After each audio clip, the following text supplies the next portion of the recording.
Astro syndicate ప్రేక్షకులకు నమస్కారం. మనం స్వర్గస్థుల కోసం చేసేది మహాలయ పక్షం. మరి ఈ మహాలయ పక్షం ఎప్పుడొస్తుంది? ఈ మహాలయ పక్షం మనం ఎలా చేయాలి? ఇలాంటి రోజున శుభకార్యాలు పాటించొద్దు, ఇవన్నీ కూడా అంటుంటారు. మరి దీని గురించి మనం వివరంగా తెలుసుకునే ప్రయత్నం చేద్దాం. మరి ఈరోజు మనతో పాటు ఉన్నారు ప్రముఖ జ్యోతిష్యులు, ప్రముఖ ఆధ్యాత్మికవేత్త చేబిఎం కిరణ్ శర్మ గారు. నమస్కారం గురుగారు. గురుగారు, మహాలయ పక్షం గురించి అందరికీ తెలిసినా కొంతవరకే తెలుస్తుంది. గురుగారు, అసలు ఈ మహాలయ పక్షం అంటే ఏంటి? ఇది ఎప్పుడు వస్తుంది? ఎటువంటి పూజలు చేయాలి? మా ప్రేక్షకులందరి కోసం వివరంగా తెలియజేస్తారా? నమస్తే తల్లి, శుభమస్తు. మహాలయ పక్షం మనకి ఈ నెలలోనే 18/9/2024 రోజునే మహాలయ పక్షం ప్రారంభమవుతుంది.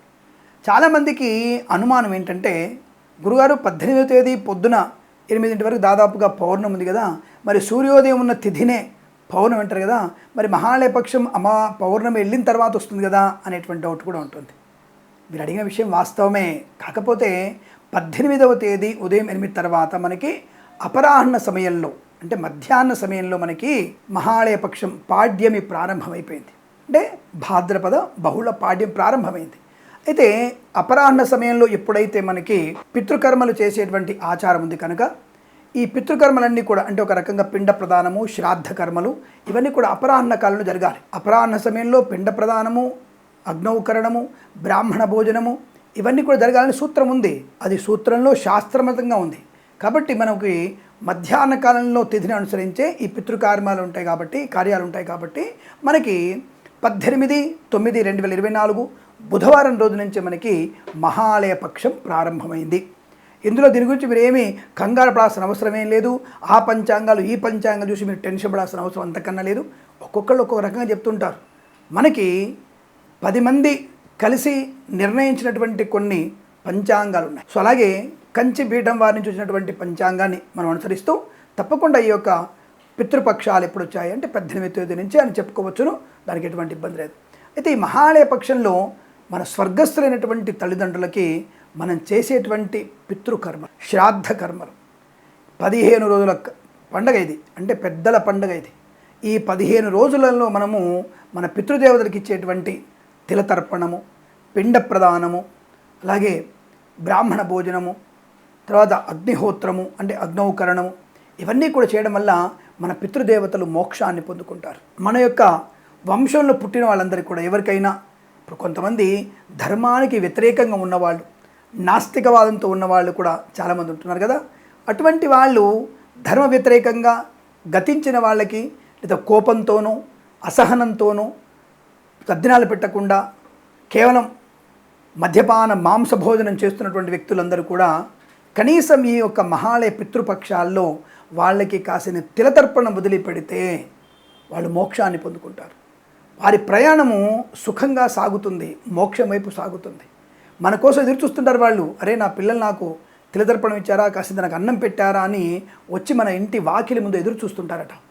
అందుకనే వాళ్ళకి ఒక దీపము, అంటే దీపం పెట్టాలి వాళ్ళ పేరు మీద. అలాగే కాస్త పిండ ప్రదానం చేయాలి, కాదు నల్ల నువ్వులతో నీళ్ళ తర్పణం వదిలిపెట్టాలి, బ్రాహ్మడికి కాస్త భోజనం పెట్టాలి, అన్నదానం, ఎవరికైనా బీదవారికి అన్నదానం కూడా చేయాలి. అలా చేయడం వల్ల మన పితృదేవతలు సంతుష్టపడతారు. కాబట్టి కనీసం ఈ మహాలయ పక్షులనే చేసుకుంటారని చెప్పేసి ఆ యొక్క 15 రోజుల పితృపక్షాలు మనకి ఏర్పాటు చేయడం జరిగింది. కాబట్టి అనేక మంది నిజంగానే సనాతన ధర్మశాస్త్రంలో అనేక మంది ఈ యొక్క పద్ధతిని పాటిస్తున్నారు, అవలంబిస్తున్నారు. మంచి పెద్దల యొక్క అనుగ్రహాన్ని కూడా పొందుకుంటున్నారు. అయితే ఇక్కడ మనకి ఈ పితృపక్షాల్లో ఒకటి ఇదివరకు నేను వీడియో చేశాను ఆల్రెడీ. ఈ యొక్క పితృపక్షాల్లో మన వాళ్ళు ఎవరైతే ఏ సమయంలో గతించారో అంటే ఆ తిథి ప్రకారంగా ఈ పితృపక్షాల్లో మనకి 15 తిథులు వస్తాయిగా. ఆ 15 తిథులలో మనకి తప్పకుండా పెద్దల యొక్క కార్యక్రమాన్ని మనం చేసుకునే ప్రయత్నం. ఇప్పుడు సపోజ్ అష్టమి రోజు చనిపోయారు, అష్టమి రోజు చేసుకోవచ్చు. కొంతమంది అడుగుతారు, గురుగారు మరి పౌర్ణమి రోజు చనిపోయారండి, పౌర్ణమి మరి పితృపక్షాలు లేదు కదా, ఎప్పుడు చేయమంటారు? అమావాస్య రోజు. పౌర్ణమి రోజు కనుక ఈ యొక్క పితృపక్షాల్లో తిథి లేదు కాబట్టి మన వాళ్ళు ఎవరైనా పౌర్ణమి రోజు కనుక కాలం చేస్తే పౌర్ణమి తిథి బదులుగా మనం అమావాస్య రోజున చేసినట్టయితే ఇంకా మంచిది. తప్పకుండా మనం చేయనటువంటి కర్మకాండ వారికి చెందుతుంది.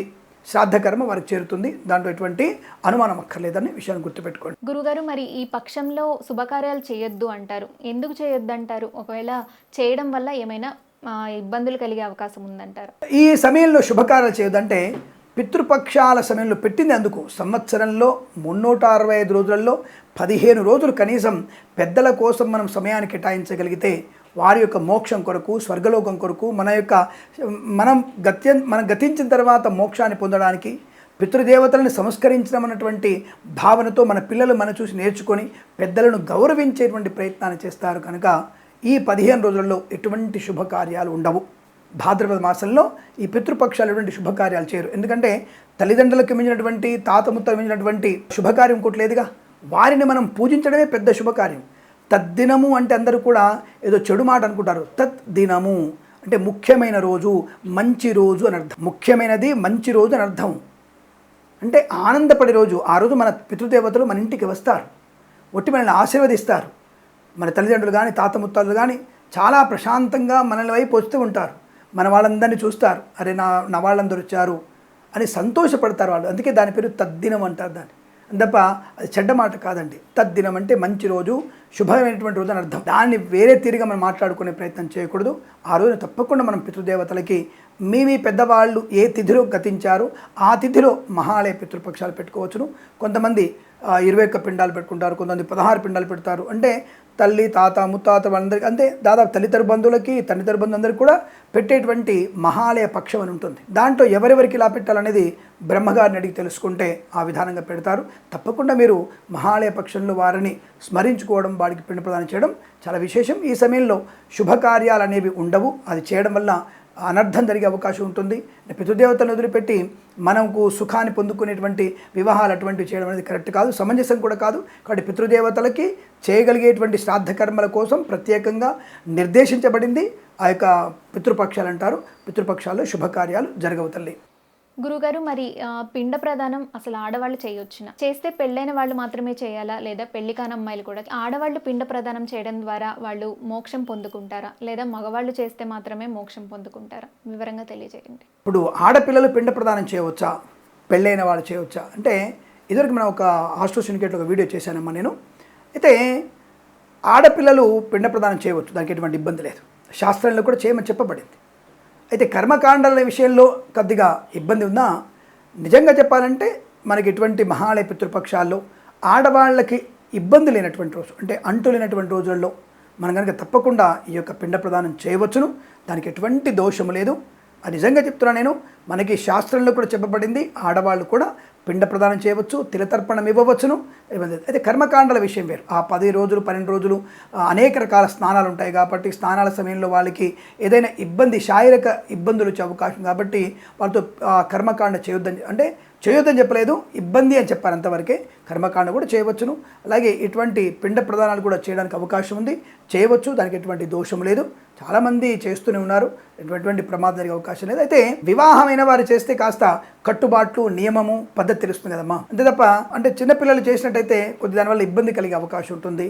కాబట్టి శ్రద్ధతో చేసేదే శ్రాద్ధ. కనుక వివాహమైనటువంటి స్త్రీమూర్తులు చేస్తేనే ఎక్కువ ఫలితం ఉండేటువంటి అవకాశం ఉంటుంది. మరి అత్తగారు వాళ్ళు ఒప్పుకోకపోతే ఏంటండి పరిస్థితి అన్నప్పుడు కన్యగా ఉన్నవాళ్ళు కూడా, వివాహం కాని అమ్మాయిలు కూడా చేయవచ్చును. కాకపోతే రజస్వల కానటువంటి కన్యలు మాత్రం చేయడానికి అవకాశం లేదు. రజస్వలు అయిన వాళ్ళు మాత్రమే తప్పకుండా ఈ యొక్క పిండ ప్రదానాలు చేయవచ్చును. దానికి ఎటువంటి దోషం లేదు. శుభం జరుగుతుంది. మీ యొక్క వంశం వృద్ధి పొందుకునే అవకాశాలు కూడా ఉంటాయి. శుభమస్తు, అఖండ ఐశ్వర్యమస్తు. నమస్కారం.